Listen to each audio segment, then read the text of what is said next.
Telugu Desam party ఎన్నికల ముందు ఏదైతే మా జాతీయ అధ్యక్షుడు నారా చంద్రబాబు నాయుడు గారు కానీ లోకేష్ గారు కానీ ఆ రోజు ఉన్న అధ్యక్షుల వారు కానీ ఏదైతే ఆ రోజు ఎన్నికల ముందు మేనిఫెస్టోలో చెప్పారో ఇప్పుడు ఎన్నికలు అయ్యి ప్రమాణ స్వీకరించి నెల రోజులు పూర్తి చేసుకున్న సందర్భంగా ఇవాళ ఏదైతే ప్రజలకి హామీలు ఇచ్చామో అవన్నీ కూడా చాలా వరకు ఇవాళకి అమలు చేస్తామని మరి నేను చెప్పదలిచాను. అందులో ఏదైతే పింఛన్ విధానం 1000 రూపాయలు పెంచుతా ఉన్నాం, 1000 రూపాయలు పెంచింది ఏప్రిల్ నుండి ఏదైతే చెప్పామో ఆ 3000 రూపాయలు కలిపి 7000 రూపాయలు ఫస్ట్ తారీఖున ఇవ్వడం జరిగింది. అందులో ఇంకో చిన్న లాజిక్ ఏంటంటే వాలంటరీ వ్యవస్థ లేకుండా పింఛన్ పంపకం జరగదు అని ఏదైతే వైసీపీ నాయకులు మాట్లాడారో అది చేసి చూపించాం.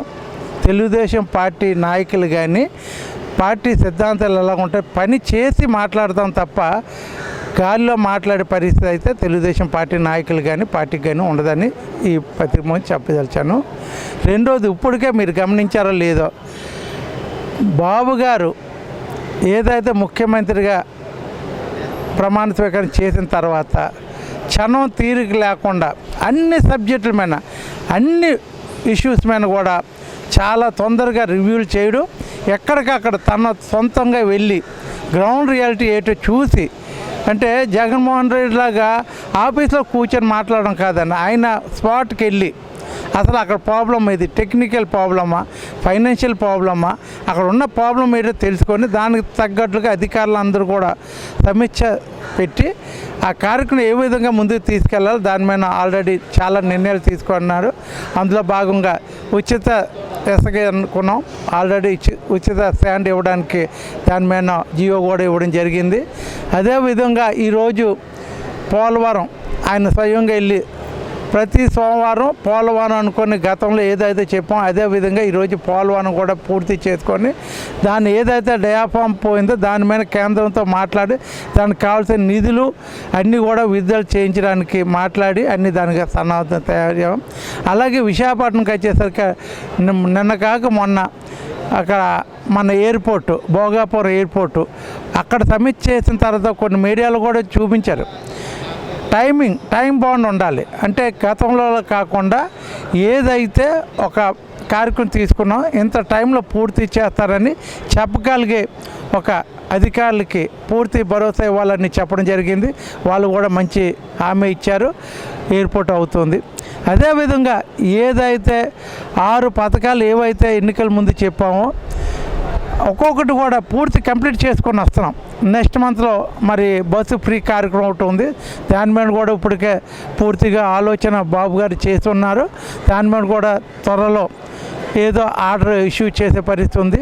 మాట చెప్పామంటే అది ఆచరణలో వచ్చేసినట్లే. ఎందుకంటే పెంచిన విధానం చూడండి, ఏప్రిల్ నుండి ఇస్తానన్నారు, అన్న మాట ప్రకారంగా మొన్న పింఛన్ ఫస్ట్ తారీఖున 7000 రూపాయలు అందజేశారు. అలాగే అన్నిట్లో కూడా ఏదైతే హామీలు ఇచ్చా అన్ని హామీలు కూడా ఇన్ టైంలో అమలు చేయడానికి పార్టీ సిద్ధంగా ఉంది.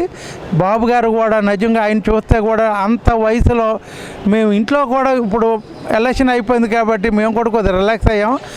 డైలీ ఏదైతే మీడియాలో కానీ సోషల్ మీడియాలో కానీ చూస్తున్నామో ఆయన ఎంత టైం ఎలా కేటాయించుకోగలుగుతున్నారు మనిషి. ఏమండి, ఉదయం చూస్తామో అమరావతిలో ఉంటున్నారు, మధ్యాహ్నం కల్లా ఏదో జిల్లాలో ఉంటున్నారు, అక్కడ ఏదో కార్యక్రమం చూస్తున్నారు. ఇంత కార్యక్రమం చేయగలిగే నాయకుడు తెలుగుదేశం పార్టీకి ఈ రాష్ట్రానికి దొరకడం చాలా అదృష్టంగా నేనైతే భావించున్నాం. ఆ పార్టీలో మేము పనిచేసినందుకు నాయకులుగా మేము కూడా చాలా గర్వంగా ఆనందపడుతున్నాం. ఎందుకంటే ఎన్నికల ముందు ఏం చెప్పాం అది ఆచరణలో పెట్టారంటే అది ఆయనకి పార్టీకే కాదండి, పార్టీలో చేసే ప్రతి కార్యకర్త కూడా కాలర్ ఎగరేసి అదిగో మా పార్టీ ఇది చేసింది అని ప్రజల్లోకి చెప్పడానికి ఏదైతే అవకాశాలు కల్పిస్తున్నారో మా నాయకుడు చంద్రబాబు నాయుడు గారు, అది చాలా హ్యాపీ. అదేవిధంగా మరి జాతీయ అధ్యక్షుడు ప్రధాన కార్యదర్శి గారు నారా లోకేష్ గారు రీసెంట్లీ మొన్ననే ఆయన డైలీ కూడా ఉదయం గ్రీవెన్స్ తీసుకున్నాడంటే గతంలో నాకు తెలిసి చాలా కాలంగా కలెక్టర్లో ప్రతి సోమవారం గ్రీవెన్స్ అంటారు. అందులో ఎన్ని ఆచరణలో అమలు అవుతుందో లేదో తెలియదు. కానీ ఈరోజు ఏదైతే మా ప్రధాన కార్యదర్శి, జాతీయ ప్రధాన కార్యదర్శి లోకేష్ బాబు గ్రీవెన్స్ అయితే ఉంటాయో కొన్ని అయితే గంటల వ్యవధిలో ఆ సమస్య పరిష్కారం చేయగలుగుతున్నారంటే అతనండి లీడరు క్వాలిటీ ఉన్న పుల్లి కడుపున పుల్లే పుడుతుంది అనే సాయపించ ఉంది. అలాగే ఒక లీడర్ కుమారుడు ఒక లీడర్గా తయారయ్యారంటే చాలా గర్వంగా నేనైతే హ్యాపీ ఫీల్ అవుతున్నాను. గతంలో కొంత భయపడేవాళ్ళం.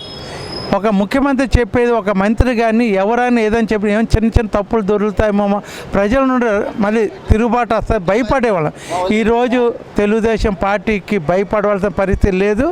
ఇలా జాతీయ అధ్యక్షులు కానీ, జాతీయ ప్రధాన కార్యదర్శి నారా లోకేష్ గారు కానీ, అలాగే ఈరోజు ఏదైతే ఉత్తరాంధ్ర జిల్లాలకు సంబంధించి ఒక పార్టీ అధ్యక్షుడిగా పెట్టారో, రాష్ట్ర అధ్యక్షులుగా ఒక బీసీ మంచి సౌమ్యుడు, చాలా ఓపిక సహనం కలిగిన నాయకుడు పల్లా శ్రీనివాసరావు గారు మరి ఆయన పెట్టడం మేము ఉత్తరాంధ్ర జిల్లాలో కూడా చాలా హ్యాపీ ఫీల్ అవుతున్నాం అండి. ఏమండి, ప్రతి వ్యక్తి కూడా ఒకవేళ ఫోన్ చేస్తే ఎత్తుదా వెంటనే ఎత్తుతారు, లేదా 10 నిమిషాలు పోయి అన్న ఫోన్ చేస్తే ఏడు సంగతి అని అడుగుతారు.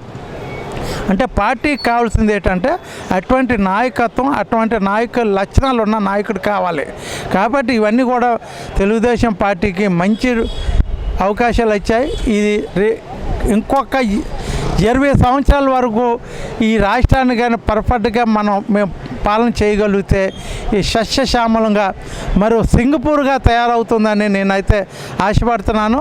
నేను కూడా కళ్ళు కంటున్నాను. కాబట్టి తప్పకుండా బాబు గారు ఆ అవకాశం మా తెలుగుదేశం పార్టీలో ఉన్న నాయకులకి అందరూ కూడా ఆనందాన్ని పంచిపెడతారని తెలియచేసుకుంటున్నాం. పోలవరం పూర్తి అవడం వల్ల ఏదైతే వాటర్ సోర్స్ సముద్రంలోకి వెళ్ళిపోయి నీళ్ళంతా కూడా పక్కన ఏవైతే దానికి లింకులు ఉంటాయో ఆ లింక్ ద్వారా అన్ని ప్రాంతాలు కూడా నీళ్ళు వస్తుంది.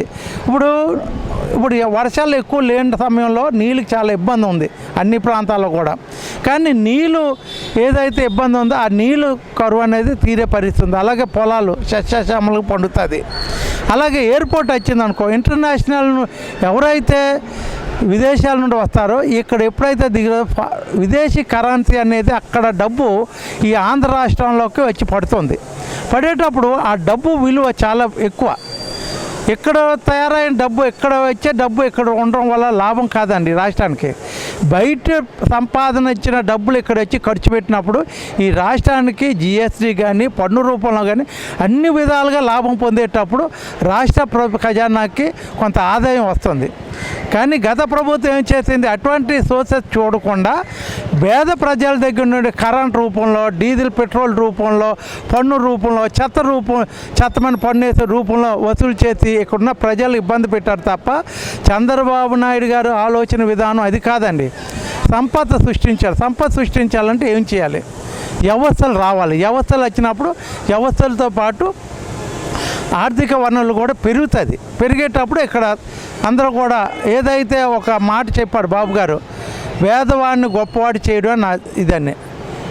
అందులో భాగంగా ఏదైతే ఒక పేదవాడికి ఒక ఉద్యోగం కల్పించారనుకో, వాడు స్వయం కాలమైన నిలబడి సంపాదన ఎప్పుడైతే వచ్చిందో ఆ కుటుంబాన్ని హ్యాపీగా ప్రశాంతంగా ఆయన పోషించుకోగలిగినప్పుడు ఇక్కడ ఎటువంటి ఇబ్బందులు, అరాచకాలు ఇటువంటివి కూడా రావండి. ఎప్పుడైతే అటువంటి సంపాదన లేకపోతుందో ప్రజలు చాలామంది సోమరపోతులుగా ఊర్మెన్ పడి రౌడీదం చేసి గంజాయి తాగి చూసారుగా గత 5 సంవత్సరాల ప్రభుత్వంలో గంజాయి వల్ల ఎంతమంది కుటుంబాలు పాడైపోయి, ఎంతమంది యువత పాడైపోయిందో. ఈరోజు అవన్నిటి కూడా చెక్ పెట్టే పద్ధతిలో వీళ్ళ ప్రభుత్వం నడుస్తుంది. చాలా ఒక నెల రోజులకే ఇన్ని మార్పులండి. అటేమో అమరావతి రైతులు హ్యాపీ ప్రశాంతంగా ఉన్నారు, అమరావతి ఎంత బేగ పూర్తి చేయాలని ఆయన ఆలోచన. సేమ్ టైం ఇంకోటి కూడా మీరు గమనించాలి, అంటే మేమైతే అన్ని పార్టీకి చాలా కాలం ఉన్నాం, దగ్గరగా చూస్తున్నాం అండి. అలాగని మేము కూడా అందరిలాగా మా నాయకుని ఇబ్బంది పెట్టే ఆలోచనతో మేము లేము. ఆయన 5 సంవత్సరాలు ఏదైతే కష్ట నష్టాలు పడి మేము అందరం పోరాటాలు చేసి ప్రభుత్వాన్ని, తెలుగుదేశం పార్టీని ప్రభుత్వంలోకి తెచ్చుకున్నామో, మేమందరం కూడా ఓపికగా సహనంతో ఆయనకి సపోర్ట్గా ఉండగలిగితే ఆయన విజన్ ఏదైతే ఉందో అది అన్నీ కూడా చాలా మంచి జరుగుతుందండి. రానున్న రోజుల్లో అమరావతి పూర్తి అయిపోయింది అనుకోండి, ఈరోజు మేము ఉన్న చాలామంది ఎమ్మెల్యేలు కానీ మాలాంటి నాయకులు చాలామంది ఎక్కడికైనా విజయవాడ అసెంబ్లీ సెక్షన్లో వెళ్ళాం అనుకోండి, మేము కొన్ని వేల రూపాయలు పెట్టి అక్కడ ఉండవలసి వస్తుంది ఆ లాడ్జీలకి, రూములకి. ఈరోజు అదే ఎమ్మెల్యే క్వార్టర్స్లు కానీ అవన్నీ కంప్లీట్ అయితే మా ప్రాంతంలో ఎమ్మెల్యే కానీ ఒక నాయకుడు, ఎమ్మెల్సీ కానీ ఎవరైనా అక్కడ ఉన్నాను ఆయనకు ఒక అకామిడేషన్ ఉండేటప్పుడు ఆయన ఇంటికి మనం 10 మంది వెళ్ళేటప్పుడు మాకు ఖర్చులు కూడా చాలా కలిసి వస్తుంది. ఇవి చాలా ఉన్నాయండి. ఇవి ప్రజలకు కానీ ఇక్కడ చాలామంది తెలియటం లేదు. ఏంటంటే మనిషికి తెల్లారితే నాకేం ప్రభుత్వం ఫ్రీగా ఏం వస్తుంది అనే ఆలోచనతో ఉండడం కూడా రైట్ కాదని నా ఆలోచన. కాబట్టి ప్రభుత్వం అయితే చాలా మంచి పరిపాలన జరుగుతుంది. ఇంకా ఇప్పటికే మీరు గమనించారో లేదో, పోలీస్ డిపార్ట్మెంట్లో ఎస్పీలు అందరిని కూడా ఇప్పుడే మార్పు చేశారు. ఇంకా ఐఏఎస్ ఆఫీసులు మార్చవలసింది. గవర్నమెంట్లో జిఏడి డిపార్ట్మెంట్లో కూడా గత ప్రభుత్వంలో ఉన్న అధికారులు అందరం కూడా చాలా మార్పులు చేర్పులు చేస్తే తప్ప ఈ 5 సంవత్సరాలు ప్రజలకు ఏదైతే బాబు గారు ఆలోచన అయితేనేమి, పార్టీ ఆలోచన విధానం అయితే ప్రజల్లోకి వెళ్ళాలంటే ఇదంతా కూడా చాలా మార్పులు జరగాలి. గతంలో ఒకటి చెప్పాం, సూపర్ 6 విషయంలో కూడా చెప్పారు బాబు గారు, కానీ మేమందరం ప్రచారం చెప్పాం. ప్రభుత్వం వచ్చిన 100 రోజుల తర్వాత ప్రతిదీ కూడా మేము ఆచరణలో తీసుకొస్తామని చెప్పారు. కాబట్టి ఒక నెల రోజులకే ఇన్ని ఆచరణలోకి తీసుకొచ్చామంటే 100 రోజులు కానీ పూర్తి అయితే ఏదైతే ఇచ్చాం హామీలన్నీ కూడా పూర్తి చేయగలమని నేనైతే విశ్వాసంతో ఉన్నాను, నమ్మకంగా ఉన్నానండి.